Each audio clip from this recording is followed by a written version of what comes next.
Hello, everyone. This is Dane Gentry. Hope everyone's doing well.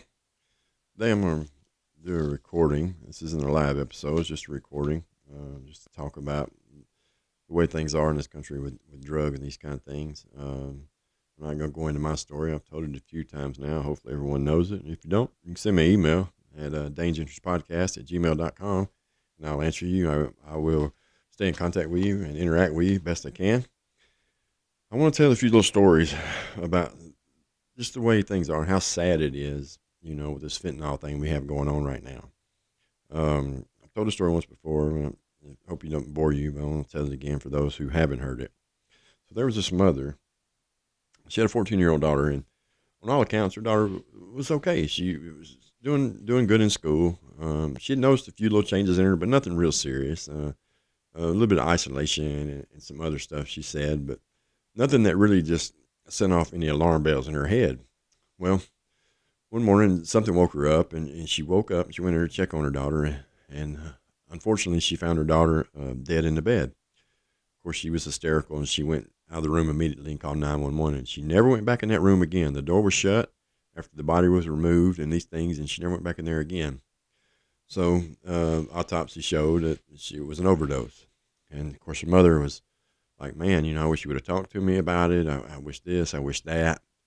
Well, about a year after that, all of a sudden, detectives come and start asking her these questions about some stuff, and she really didn't know what was going on. Come to find out, her daughter had been with a grown man. I think he was 24. If I'm wrong about that, I'm not wrong by much, maybe a year or two. And remember, she was 14. So what really had happened is she was with this grown man, and he was turned out to be a predator. And so they were smoking some pot, packed a bowl or whatever, and he actually put fentanyl in it. And it killed the girl. He brought the girl's dead body home and actually put her in the bed. That's the true story of what happened there. But of course, like I said, the mother didn't know anything about it, and it was all new to her that the daughter was even smoking pot. She didn't think she was even doing that. So the moral of the story is that nowadays you can't just go smoke a joint anymore. You can't just go and drink a beer. Somebody's like put something in it, especially the girls. These men out here, man. America is number one in the world for predators. Just so you know, for pedophiles and predators. So please remember that. Be careful. It's not worth it. If you don't die, you may end up raped or something, and you don't want that either. And it's horrible that kids can't even, somewhat be free to do things anymore, because that's what it is in America. It's sex traffickers and all these things. And either way, it's going to turn bad for you. So please just be careful when someone offers you something. Don't take it. Don't do it. It's just not worth it. The guy, I don't know the end of the story yet. I think the guy is still going to court on it, but let's hope that he gets a life sentence. He murdered this girl. It wasn't, this is what I believe how it should be, is that they are starting to charge people for the fentanyl. If they find out who sold the fentanyl to you and you die, they are starting to charge them, but they need to charge them with first degree murder. They don't need to be charged with no manslaughter. Don't need to be doing that, because they're going to get 8 years, 10 years, or 12 years. Everyone who's heard me talk before already knows, I did 21 years. I didn't kill nobody. All I did was done some forgery stuff and stole some stuff. Was that wrong? Yes, of course it was wrong. But whenever I hear a story of someone who gave someone fentanyl or sold them the fentanyl and they die and they get 8 years, it chaps my ass. It chaps it a lot. And these are the things that we need to be going to the capitals and talking about. It's wrong. It's dead wrong. The penalty, the punishment for the crime is just not sufficient. So everyone think about that for a minute. Now, here's another story. This one's a little gory, and I apologize, but people need to hear these things, because this is the reality of these cartels and stuff that they do.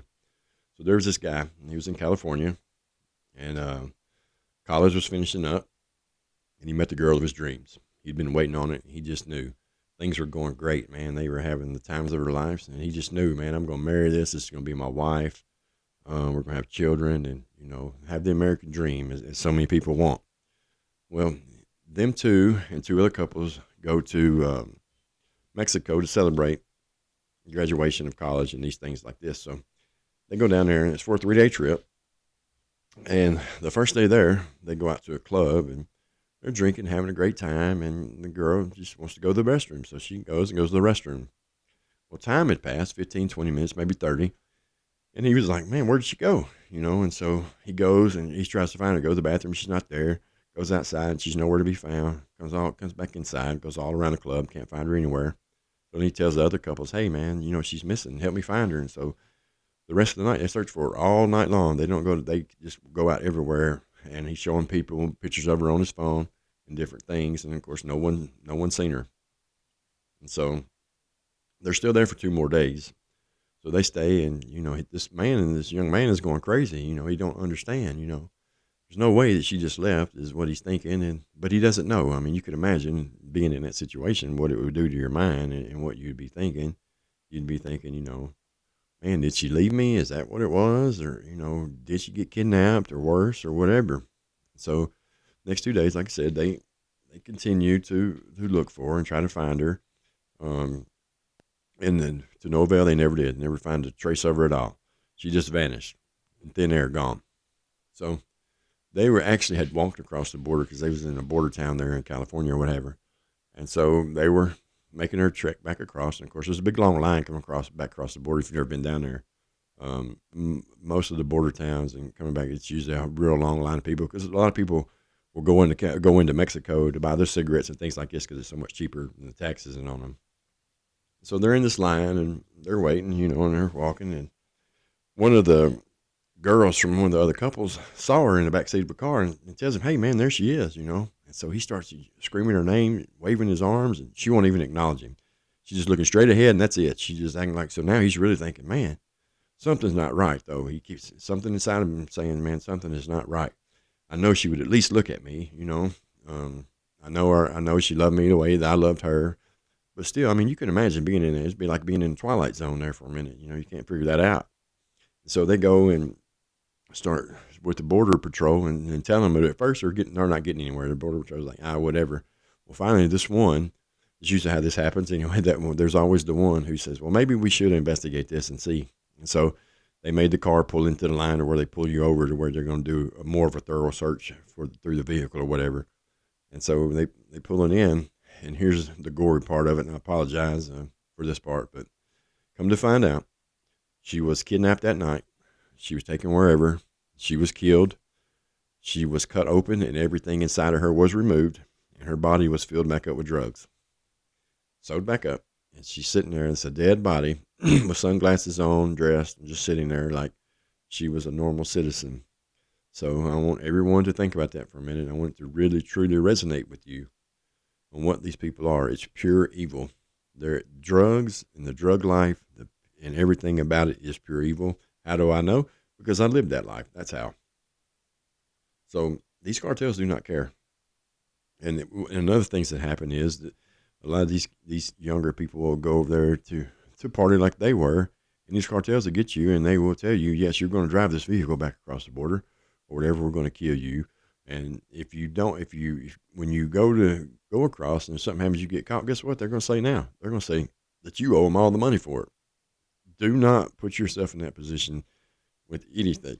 Anytime anyone wants to come to you and say, hey, I got this amazing deal for you, you make all this money, immediately turn around, walk away, and leave, because it's usually not a good thing. Don't fall for it. I'm not sure what happened there as far as, I'm sure the people that were in the car probably got charged, and that's probably as far as it went, because the people on the back burner who we don't ever see, we just hear about them every now and then, these cartels and stuff, they're not going to be the ones that get charged. Okay, so another story. Hope I'm not boring anyone with this. If I am, I apologize. So there's this couple. They had partied a little bit, throughout their lives. Not much.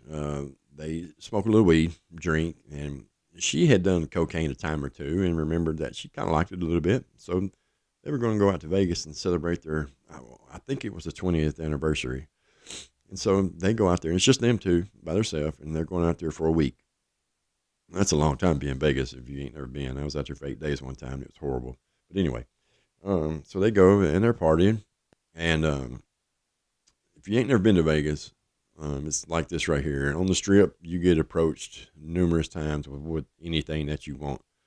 whether it be prostitutes or whatever. I mean, they're everywhere. And so they were approached by this guy, and he was like, anything you guys want, I got it. So they decided that they wanted to do a little bit of cocaine.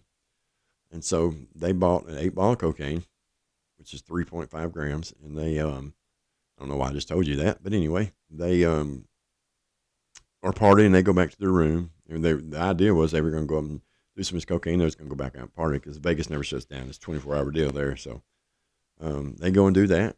They go in the room, and whatever happens, happens. Well, the maid service comes. After so long in a motel, you can put your do not disturb sign up, but I think after 2 or 3 days, they make you come out so they can clean, just for it to be sanitized, sanitary deal. And they kept knocking, and no one would answer. And so they got the main key or whatever it is, and went into the room and found this couple in there dead, sitting on a couch. So what had happened is this cocaine had fentanyl in it, and it killed them. Neither one of them had ever done anything like that. Now, it wasn't that the cocaine was cut with fentanyl. And that's what people nowadays, I hear them all the time. They say this. They say, man, they're putting fentanyl in everything. That's truly not what's happening. What it is that this person who sells cocaine is also selling fentanyl, or the person who sells weed is also selling fentanyl, or whatever it may be. It's on their hands, and it's a trace amount gets transferred. It takes the granule of sand to kill 5 people, I think. If I'm wrong about that, I apologize. I know it's more than one for sure. So that's what's happening. They're weighing up the fentanyl, messing with it. And they may have gloves on or whatever. Then they're going to have the same gloves on when they're messing with this cocaine. And so that's what happens, is it gets transferred that way. I'm not saying there's not people who aren't putting it in it, but it just doesn't make a lot of sense to me to do that. But anyway, that's what's going on. That's what's happening. If you ever see anybody with gloves on, then you understand why. Because if it gets in your skin, it's absorbing your skin. I've heard the stories of the police officers, different things, who get it and almost died because it got transferred to them that way. So the moral of it is, just like I said in the beginning of the show, is that you never know. You never know. You may be thinking you're just going to smoke a bowl, or you're going to smoke a joint. And like I said, if people aren't prepared, you're going to die, because unfortunately, these people that you think are your friends and all this, they're not your friends. They're going to leave you there dead and get out of there, because they're just going to freak them out. They're going to be scared. They're going to be afraid they're going to go to jail and all these different things. They're not going to save your life. So remember that. Just be careful. College kids, we don't hear a lot about it, college stuff that's going on, because people want to keep that hid. They don't, because, okay, for instance, if we start hearing a bunch of stories, I don't want to say any college, really, just a college. If there's X amount of people dying from fentanyl overdoses or whatever, it's not going to be reported. Why? Because the schools need your money. The media doesn't, or the government doesn't want to report it because things are so bad. I mean, look at what they do report, a bunch of nonsense. So parents, you're out there, talk to your kids, talk to them if they're in college, if they're grown, if they're in middle school, whatever it is, talk to them. If they're still under your roof, invade their privacy. Remember, you're saving their life. I understand, you don't want to be that type of parent to invade their privacy. I understand it. I do understand that point on one hand, but unfortunately, in this day's time right now, we cannot slip up, because if we do, your child is going to be dead. I'm going to tell you a story about something that I personally witnessed myself. I was in Florida for a little while, and I was working at a treatment center. Man, my life was good. I was doing really good. I was on this kick where I was very positive, and I knew exactly what I was going to do, and I did it kind of like this little trail I'm on now. But there was a guy there. His name was Joey, and I won't say his last name, of course, anonymity, but he was a younger guy. He had been to treatment a few times, but he was a good kid. He was just a drug addict, man. But I liked him. I liked him a lot. And me and him kind of got close while I was working there. And he left and went home. And he come from a wealthy family, and he had a townhome there in West Palm Beach. And his parents were somewhere in another country. I want to say England or somewhere like that. I'm not sure. But the mother had become really good friends with one of the counselors that worked there. And this counselor I'm talking about was amazing. Her heart was in it. She really cared. And I come in one morning, I was a supervisor, and I come in one morning on Saturday, And she came to me and she was crying. And she said, Dane, will you please go to Joey's apartment and check on him? His mother just called and wanted someone to go check on him. She said, I just can't do it. Will you please go do it? I don't want to find him that way. And I said, yeah, I'll go do it. And so I go over there and doors are locked, but I looked in through from the patio in, and I could see feet in the floor. And so the mother told me where the spare key usually was, but it wasn't there. So I kicked the door open and I go in, and I can hear the death rattle, which is it's the breathing when your lungs are filling up with fluid or whatever. And there he was, man. He was dying. And I called 911, and I tried to do the CPR thing on whatever, but it wasn't working. His lungs and stuff was filled up with so much fluid and stuff already. And they came in and they took him, and he was in a coma. And at first they said he was brain dead, but he ended up coming out of it and was doing good while he was in the hospital. He got out of the hospital and immediately relapsed again and died. The point of that is how powerful this drug is. I mean, you just went through all of that right there, and it was a very traumatic experience for his parents. For me, it was traumatic, but it wasn't that traumatic. I've seen death so many times, but when it's a friend of yours and someone that you care about, it's a little bit different, and it's just so sad. But that just shows you how powerful this drug is. No matter what, is all the things that it takes away from you, for that split second when it hits your mind that you want to do it, and that's all you're thinking about.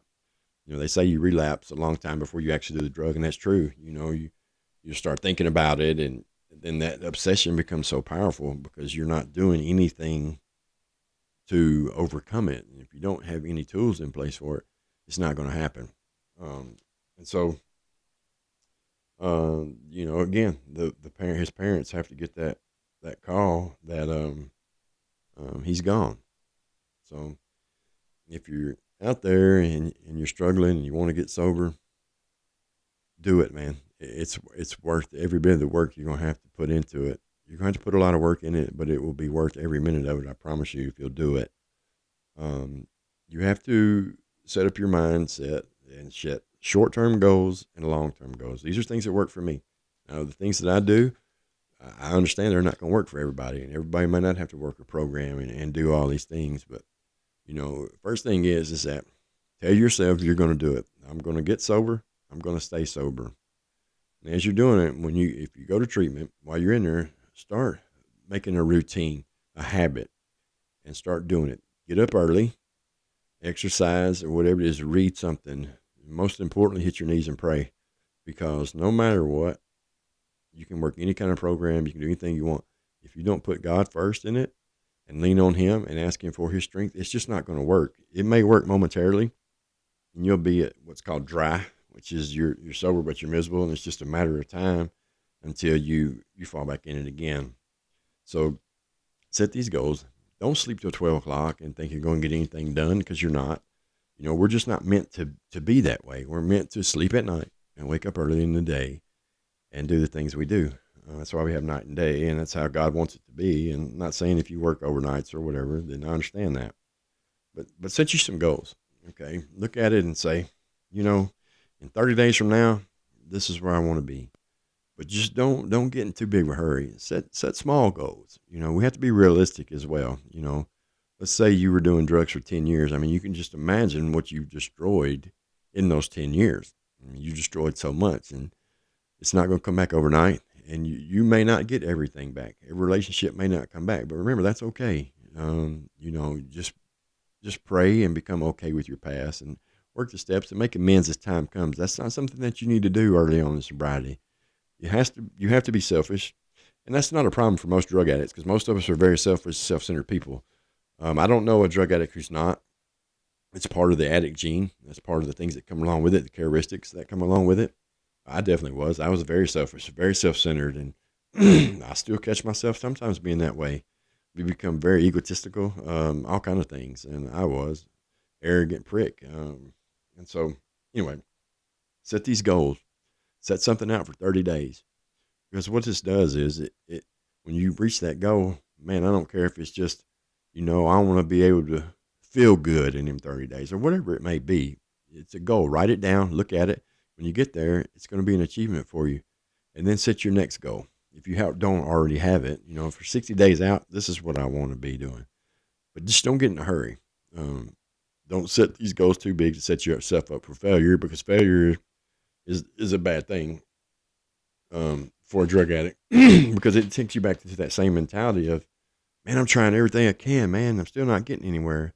It's because we're still not doing something right, which is more cases than not. It's we're not leaning on God. When you first get sober, you get on this pink cloud, I call it, and everything is great. But what we have to remember is life is still coming at us. Life's not going to stop. And so these things that are coming at us now when we're sober, we have to feel them things. We don't feel them things when we're on drugs. That's why we do them. We want to forget or push it back. And I'm high, I'm knotted out over here, so I don't have to think about, I don't have a relationship with my brother anymore, or look at all the years I missed in my mother's life, or all these different things. And so we start beating ourselves up. So don't do that. Don't become arrogant. That was my problem. I would become arrogant. I could always tell when I was going to relapse because my attitude would get bad. And so I don't know if that may be something for you, but for me it was a bad attitude. When I get that bad attitude, it was just a matter of time. And so I was up front and open with that with a counselor, and I wanted people to call me out on that, and sponsor as well. Call me out on it, man. I had to have someone tough to me because, I'm not a little guy. I'm kind of a bigger guy, and I like to have that old angry look on my face. Why? To keep people at arm's length. You know what I mean? And because in reality, I was just a scared little boy. I didn't want to admit that I was the one that was wrong and all these different things. But I needed someone to call me out on that, and I found them, and that's what really changed my life.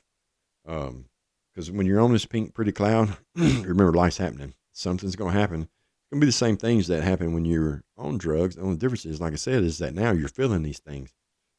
Prepare yourself for that from the get-go as well. From day one, start preparing yourself. For me, it's armor of God. I put that on. I'm a man of faith. I'm a spiritual guy. I'm not a religious guy.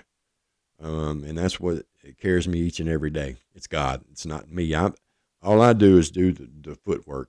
I work a program. I work the steps. I talk to a sponsor. I do all of these things, and I'm going to do that for the rest of my life. Why? Because I love my life today. That's why. I love being sober. I love trying to help people. I've got this goal set up to get out here and reach out to people, and I'm going to do it. I'm going to help people. But at the end of the day, if I only help one, that's okay. I feel like I've done my job. So many things throughout my life. I shouldn't be here today. I shouldn't have made it past 11 years old, really, in the reality of. I got hit by a truck doing 40 miles an hour, and I was a little kid. I was a small guy, and so I wasn't supposed to make it through that. They called the family in, and I remember being there in the hospital, and I told someone this last night, I think, but I was laying there, and I didn't know what had happened because I went into shock when it happened. I remember bits and pieces of it, but one of the things I remember more than anything about that day was I remember my brother, and I remember him crying, looking at me and crying, and I think I just got cold chills then, thinking about that. But the reality was they called the family in to tell me bye. It wasn't, I thought everybody's coming and saying hi to me, man, but they were coming to tell me bye. I didn't know it, but by the grace of God, I lived because he had a better plan for me. The problem is I kept messing that plan up all throughout my life. And but the thing is, he never gave up on me, man. He's not giving up on you either. You got to remember that. He's there. He loves you. He wants to hear from you. He wants you to talk to him. Talk to the Holy Spirit just like he's there with you. It ain't weird. It ain't crazy because it's the reality. It's true. It's real. And the more you do that and the more relationship you build with him, man, you'll be amazed at the thing he does in your life. So again, prepare yourself for all these things. Put on this armor because, like I said, life's going to happen. For me, the one time I really truly worked on sobriety, I was in a program. I was in what's called drug court. I got in some trouble in Williamson County, and I was in there with a very good friend of mine. And my mother got sick and had to go in the hospital, and then he mentioned drugs, and then my mother's in this coma, and he ODs and dies on a Saturday. They find him Sunday, and then my mother passed away on Wednesday. I wasn't prepared for any of that, and so they gave me a 6-hour furlough to go to my mother's funeral, and I ended up leaving and ended up in Arizona and immediately was strung out smoking heroin because I wasn't prepared. Had I been prepared, would things have been the same? I don't know, but I think I would definitely had a good fight in it. You know what I'm saying? To keep from relapsing. But if we prepare ourselves for them things from the get-go, it will it will help you, because things, like I said, it's the same things that were happening when you were getting high. Now, I'm not, may not be your mother, it'd be whatever, but things are going to hit you hard, because again, for me, from the age of 15, I didn't feel anything. I went to prison, become even colder. I didn't do drugs in there, but I become an even colder person because it's such a dark, damp place, and that's what we do. Um, so prepare yourself for it. Learn how to deal with it. And the best advice I can give you is God.